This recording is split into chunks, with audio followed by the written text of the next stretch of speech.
तर हा पॉईंट बऱ्याच जणांनी बघितला असेल. हा आपला कोयना धरण आहे. तर ह्या पॉईंटला आता आपण तिकडचा पॉईंट करून आलो, केळवली धबधबा. त्यानंतर इथं येऊन थांबलो आता. तर आपण कासपठाराचा रोड आहे हा. ओके, तर कासपठारला रोड जाताना हा व्ह्यू एकदम मस्त येतो, त्यामुळे थांबलो आहे. तर इथं आपण आता ड्रोन उडवणार आहे. तर ड्रोनचा शॉट एकदा नक्की बघा.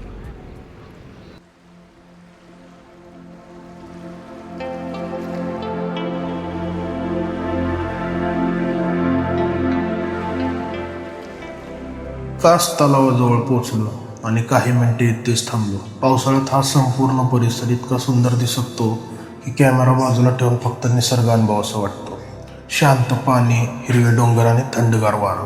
दिवसाची सुरुवात करण्यासाठी यापेक्षा सुंदर ठिकाण कदाचित दुसरं नसेल. त्यानंतर आम्ही पुढे निघालो आणि रस्त्यात हा भन्नाट व्ह्यू पॉईंट दिसला.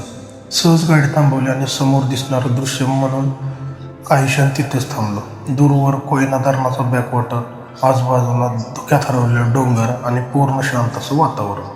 अशा जागा गुगलवर शोधून मिळत नाही. त्या प्रवासात अचानक सापडतात आणि ट्रिपमधली सर्वात सुंदर आठवण बनवून राहतात.